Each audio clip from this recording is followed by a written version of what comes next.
Oiningba mi Oisanu, Taiwan gi Matangda mai Paiduna Sanaba, Meina Pokkani, Xi Jinping. China gi President Xi Jinping na US President Joe Biden ga wari sanabada, China na laibak sige sovereignty amasung security gi ngakthoknaba thabak soidana tawgani amasung Taiwan gi Matangda mai Paiduna sanaba miyoi Oiningba Oisanu, Meina Pokkani haina warning pikre. US ki President Joe Biden amasung mahaka phammanaba China gi Xi Jinping na laibak ani gi mari phagadhanaba laibak pokpa numitta lokthuk lokoi virtually wari kupna sanakre. Biden na January thada White House da phamba haukraba matung makhoi ani mamangda phone da anirak wari sakhrabasu virtually saka unaraga President ani na wari saba handaki asina ahanbane. Miyoi bagi hak lalol etek Taiwan amasung Indo-Pacific kumba isu singi wahauda laibak ani ungkhanaba hengalakli ba se manage tawnaba thabak tawminabage mari ama samganaba luchingba ani asina tangkak ani thokna pung ahum hena wari sanakhe. China ga mari lainaba US ki policy maram chaba amasung thabak oina pangthokpa yaba lambi amada puraknaba political leadership Biden na thabak na utkani haibage thajaba si na phongdoki haina official news agency Xinhua na haikhe. Mamangda Washington da paumising unabada Biden na US amasung China gi marakta laiba mari sing ase phongna mungnaba thoktanaba hotnaba haibasi mahak amasung si makhoi animake daitani haikhe. Biden na laibak ani gi marakta icham chamna puksel sengna competition tawba mahak na pami haina phongdokhe. US President na miphamasida mahak na pukhatkadaba hidam singda human right economics amasung free and fair Indo-Pacific uhenba yawi haina paumi singda phongdokhe.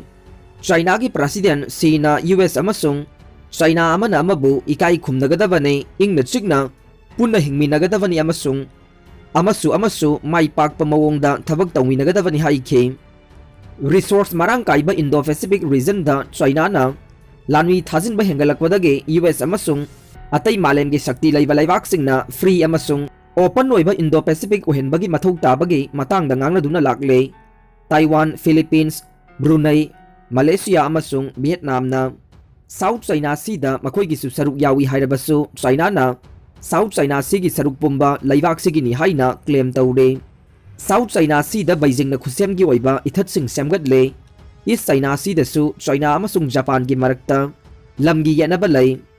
Biden ga unabadu da Xi na China amasung US gi mari chakhudhanbagi apamba phongdokhe. Laibak ani gi mari singbu aphaba maikaida lamjingnaba yanaba ama puraknaba amasung thabak paikhanaba Biden ga thabak tawnaba mahak sem saraga lay haikhe. Taiwan na makhoi gi ningtambagi agenda da US ki mateng lawnaba hotnaba amasung American kharana China bu laksinanaba Taiwan bu khulai oina sijinaba pamba asina ungkhanaba thokpane. Asigumba khongthang ase mai paiduna sanabagumba sathina khudong thiningai ni haina Xi Jinping na haikhe. Khaurang na ngainarakpa amasung laibak pokpa numitki anganbada haukiba miphamadu February tha matungda Xi 68 amasung Biden 78 na wari sanaba ahumlak subane. Luchingba ni na September thada phone da wari kuina sanakhe.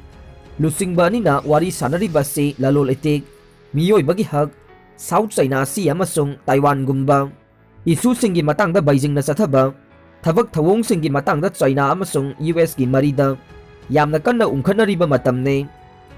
Nupi chamaga kuntra yolamba nupa ama Taliban na fare.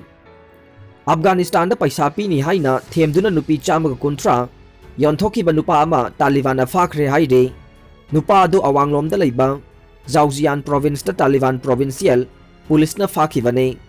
Nupa asina lairaba imung sing target tawduna ina khunba nupa pibige haiduna nupi sing puthoroklaga atopa province sing da yonthokpagi thabak tawbani haina provincial police chief Damulla Seras na phongdokhe. Nupa aduna nupi chamaga kuntra phawbade hanana yonthokre haide.